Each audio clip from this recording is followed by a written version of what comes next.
The Bearcats are like what we do with all those sides the day after Thanksgiving. They're on a roll.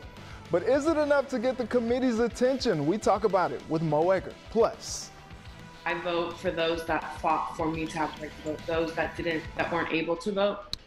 What a crazy election week with record turnout coming up, how the next generation of Hayes did their part to rock out the vote. And the high school football playoffs are coming fast to a close. Can you believe it? We break down some of the remaining matchups with Mike Dyer. From WCPO 9 Sports, this is Sports of All Sorts.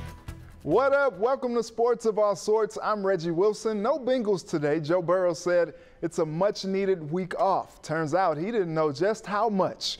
The Rona hit the other professional sports teams in the Queen City with the Reds and FC Cincinnati this year. And this weekend, it got to the Bengals, and that's where we start tonight. We found out Friday 2 Bengals players tested positive for COVID-19, and at first we didn't know who they were, but later we found out. They placed Trey Waynes and Fred Johnson on the reserve COVID list.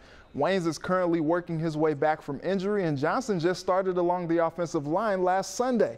Silver lining, of course, the Bengals are on a bye right now. The Bengals released a statement saying, in part, we are following applicable protocols and continue to prioritize the health and safety of our team. The players are being tested daily. We're told players have not been in the facility since Wednesday and won't be until this week sometime. We all expected this, but Reds pitcher Trevor Bauer is a Cy Young Award finalist. The winners will be announced next Wednesday. In other Trevor Bauer news, the Reds made him a qualifying offer, but Bauer's agent tweeted that he declined the offer. She said the Reds are still in the conversation for Bauer, so we'll all just wait and see what happens. In the meantime, Bauer continues to troll. Reds catcher Tucker Barnhart won his second Gold Glove this week, given to the best defensive player at each position in the league. Barnhart last won the award in 2017. He becomes the third Reds catcher to win at least twice, Johnny Edwards and the great Johnny Bench being the others.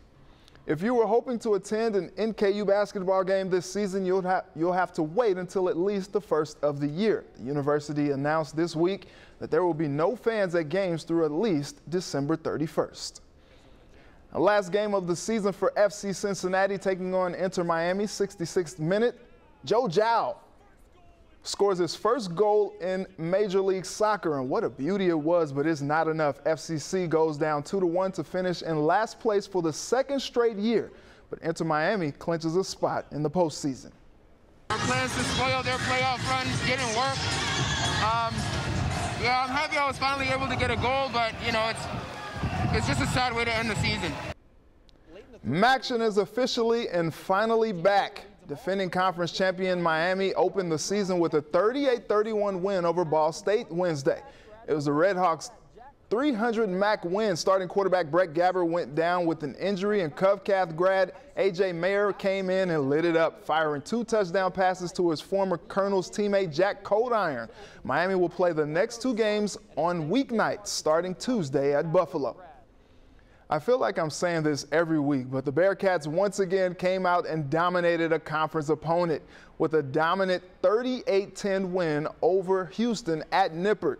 Desmond Ridder continues to shine. Not a lot through the air, 17 of 27 for 162 yards, a touchdown, and a pick, but he keeps applying pressure on the ground with 103 yards and 3 scores. UC improves to 6-0 this season, but actually dropped down a spot to number 7 in the latest AP poll. The disrespect. And I know my next guest will stand for none of it. Mo Egger, hear him every day on ESPN 1530. Mo, how you doing? Reggie, I am really well. Thank you for having me. Absolutely, Mo. So UC tweeted about the irony of this, but what's your reaction to the Bearcats dropping in the AP poll? Ammunition. You know, ammunition for a team that has played the last 3 games, specifically SMU and Memphis, I think, with a little bit of a chip on its shoulder. There have been a lot of talk of a slow start, what they were going to do at quarterback, and love the way they played against SMU on defense. I love the way they played a whole game against Memphis last week. Last night, I saw people on Twitter accusing the Bearcats of sleepwalking. Oh. They still won by 28 points. Luke Fickell in the offseason during camp played up the disrespect card when he was asked about being nationally ranked. in the preseason polls, he said a little disrespectful, little low. So good, gives them some ammo. At the end of the day, look, I have fun with it. I roll my eyes. I wish they were a top 5 team. I think it'd be great for the program to take the field on Friday night on a big stage of national television and not a lot of other stuff happening around the country as a top 5 team. But what the coaches and what the writers, how they vote Cincinnati, how they rank them is not going to matter as much as the College Football Playoff Committee. Right. And Cincinnati is going to have to continue doing what they've been doing to impress those people. And we overuse terms like this, but the very definition of a trap game is what UC has in front of it on Friday. An ECU team that's 1-5, an ECU team that gave them fits last year, and you could argue should have won the game, in between the stretch of teams that we thought was going to give them a problem. And then after ECU, they've got to go to UCF, which, by the way, I guess ESPN's Football Power Index is only giving them like a 33% chance of winning. So I think Luke Fickell and his coaching staff, they're going to take it and turn it into a positive. It's going to be something that's mentioned to the players. I'm sure it's going to be motivating. It's fun to talk about, but UC can prove a lot of people wrong by continuing to do what they've been doing, certainly the last 3 weeks, but obviously over what they've done the first 6 games of the season. For sure, Mo. So, group of 5 teams, obviously they just don't make the playoff. But can you see that playing out for the Bearcats? I could see them being in the conversation. I think this team can go 11-0. I think this team can win its next 4, host the AAC championship game, and win it.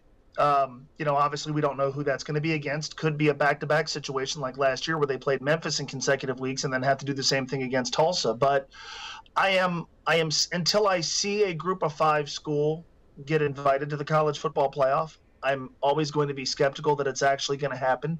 Last night complicated things because, what are they going to do with a 1-loss Clemson team? Right. What are they going to do with possibly a 1-loss Alabama team?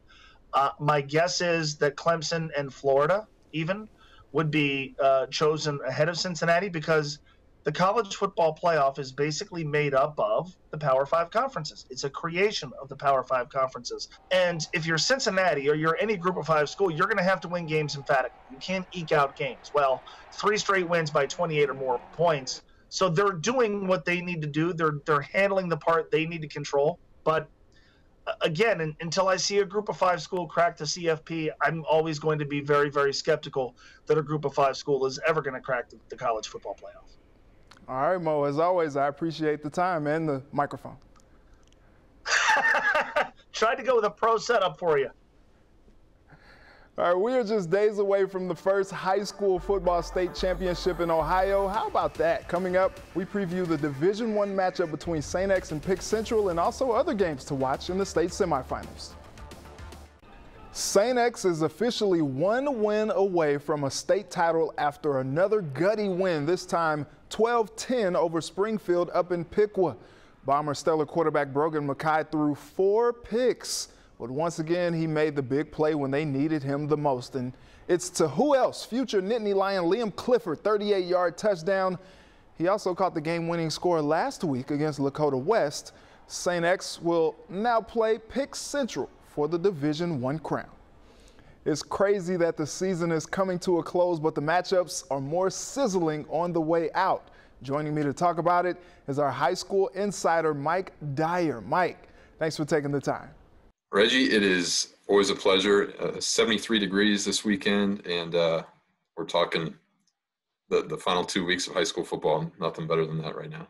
So 2 straight weeks that the high-powered Bombers offense gets stifled a bit, but 2 straight weeks they're able to grit it out at the end, and now 1 win away from a trophy. What does that say about this team? I tell you what, Reggie, I mean, this team is really resilient. You talk about this defense and what is done. You always hear the old adage of defense wins championships. And Steve Speck's a defensive guy. We kind of joked with him before that Lakota West game in the regional final.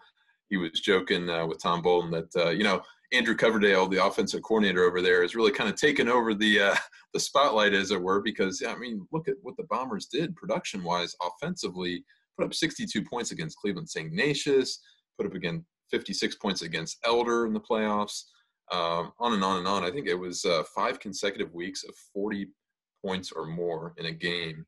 And then lo and behold, you get to the regional final and you beat Lakota West 10-7, and then you eke one out over Springfield 12-10 this past weekend. So it's going to be interesting to see, because it's certainly going to be a challenge against Pickerington Central in the state championship game, but I would not doubt the Bombers whatsoever. In Division II, we were both at the LaSalle Winton Woods game Friday night. I don't know that anyone expected the Lancers to run away with the game like they did. How good is this team? Well, it really boils down to the strength of schedule, Reggie. I mean, you talked to Coach Pat McLaughlin after the game, and he says, you know, our rigorous schedule prepared us for this moment. The players will say the same thing. They've been on the state championship stage. They know what it takes. They were in Canton last year facing that hostile Massillon, Washington crowd right in their backyard there in Stark County. And, you know, you talk about senior quarterback Zach Brandon, and you kind of run out of superlatives on what he's done. I mean, 200 yards rushing, 4 touchdowns on the ground, and then he goes 9 of 13 passing for 108 yards and a passing touchdown on Friday night against Winton Woods. Just supremely talented on both sides of the ball, and that defense really stifled Winton Woods and what they were trying to do. So, you know, that secondary gets a ton of credit, but it's linebacking core, it's the offensive line, special teams is getting it done. This has been a special journey for the Lancers. We talked last week about Ross. The Rams came up short to Alter, but at one point had a 14-0 lead on the Knights. I know everyone's quest is to win a state championship, but how proud must the school feel that it made it as far as it did? Oh, incredibly proud, Reggie. I mean, it all starts with head coach Kenan Cummins. He's kind of set the building blocks and the foundation going forward when he took over this program. I mean, look at what they did this year, getting their first playoff win and all the steps that they took to get to this point. I mean, everybody knew that they were going to run the ball every time, every game. Quarterback C.J. Bowes and Jackson Gifford in the backfield there. I mean, they did an outstanding job. I have to give them a ton of credit, and I think the Rams are going to be back for certain too, because Coach Cummins has a ton of energy, and I think that community is going to rally around this program and see what it did this year. And obviously no shame in losing to a powerhouse like Alter. Mike, we're almost to the finish line. With so much uncertainty coming into and during the season, how incredible is it that everything is ultimately working out? It's really interesting, Reggie. I mean, you just mentioned the journey for all these teams within the Ohio High School Athletic Association in the playoffs. I mean, just mentioned Ross coach Kenan Cummins a moment ago, and had a conversation with him a couple of weeks ago on a Saturday morning, and said, you know, just asking him about his game and everything like that. And he says, you know what, it's one of those things where every time I answer the phone and I see that it's my athletic director, I kind of have a cringe feeling, never knowing what it might be in terms of, you know, anything that might be related to the virus, or, you know, something that related to football or the athletics program. And obviously Ross is one of the fortunate programs that made it through the regional final. But yeah, there's been doubts. There's been, you know, one of those situations where you just never know week to week if your entire team is going to be healthy. But I feel like the OHSA made a plan that is really, really looking smart at this point, because, you know, we all knew that everything had to be finished by the weekend of November 21st and November 22nd as set forth by the governor's office. Barring anything that's happening here in the next 2 weeks in a very high-profile state semifinal or state final game, it looks to be like this plan has worked to a T. So do want to mention, obviously, the Kentucky High School Athletic Association this weekend decided to delay the start of its playoffs 1 week to allow all their schools to kind of evaluate everything going on with the health situation and everything in the counties over there in the Commonwealth. So, yeah, it's certainly a week-by-week approach. I know it's an old cliche, but got to give a lot of credit to all these coaches and student athletes and families for, you know, sticking with it and persevering through all the protocols, all the limited attendance situations, and certainly been a very unique season, to say the least. Mike, as always, I appreciate your insight. Thank you, Reggie. So I want to hear from you. Which of our area teams will bring home state championship trophies? Tweet me at Reggie Wilson TV and make sure to use the hashtag SOAS. Well, we're all used to seeing Jackson Hayes do things like this in arenas across the country, but this week he stepped into a new arena. Coming up, how he encouraged others to slam dunk their vote.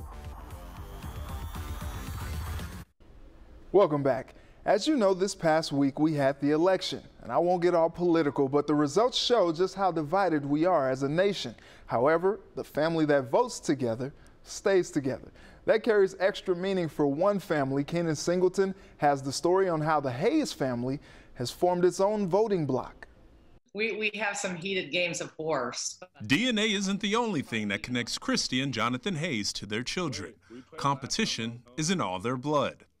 They may no longer share a roof with Jackson and Jillian, their two eldest children, but they all share the same message on this election day. I feel like everyone should practice that right to vote, no matter who it's for. Jackson is the former Moeller star and just wrapped up his rookie season in the NBA with the New Orleans Pelicans. Jillian is weeks away from playing her freshman season with the Bearcats. They're both stepping into a new arena for the first time. It's our first time to vote. It's the first time we can make an impact on the election and all that's going on. Jillian voted today. The NCAA gave all collegiate athletes the day off to head to the polls. Jackson mailed his in from Los Angeles 2 weeks ago.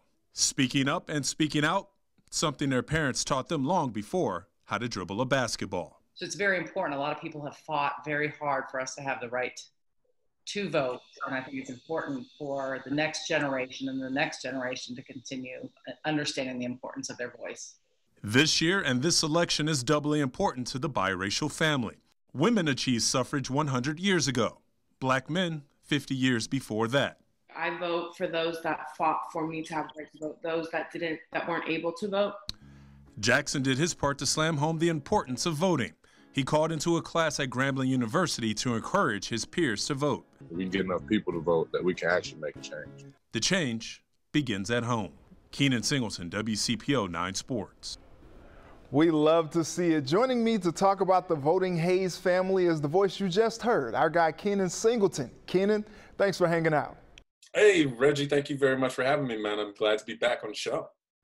Absolutely, Kenan. So what was it like for the Hayes parents to see how passionate their kids were about voting? You know, as a biracial family, and I kind of got into it a little bit in the piece, it was really important for them. The 100-year anniversary for women's suffrage, 150th anniversary for Black men being able to get the right to vote as well.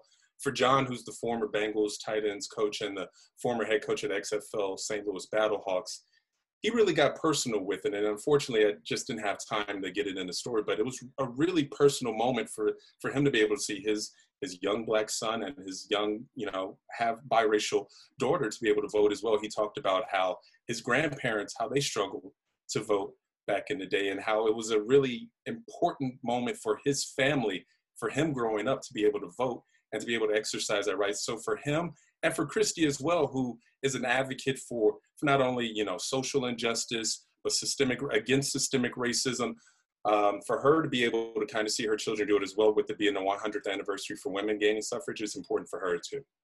I remember the first time I voted. It was a proud feeling. How excited were Jackson and Jillian to be able to participate in such an important election for their very first time? I mean, they both talked about how excited they were because Jackson, who we hooked up with over the summer about kind of the protests that were going on during the summer, and Jillian as well in her right. And in fact, in a lot of ways, I feel like Jillian is kind of the one that really has that spirit of voting and being out in the community and engaging when it comes to these issues. But Jackson, he's the one who approached us for this. He's like, hey, I want to be out there. I want to express how important it is for people in my age group to vote. As you saw in the story, he called to Grambling University, called a class and said, hey, you guys need to be registered to vote.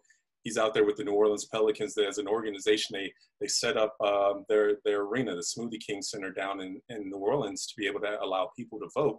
So him and Jillian as well, who is a freshman at UC, very excited to vote, very out there and very active. Kenan, what was your takeaway after interviewing the family? What resonated with you the most?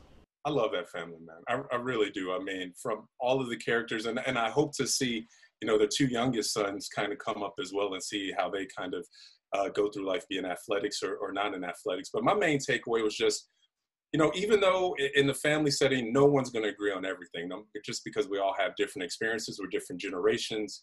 But just to see the excitement in everybody's, the way they described how important this particular voting election was for all of them for different reasons.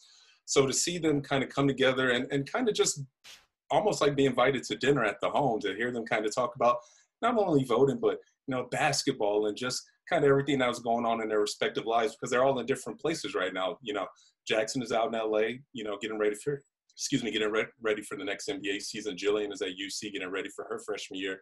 And the parents are still here in Cincinnati as well. So just to be invited along and see that process, it was really cool for me.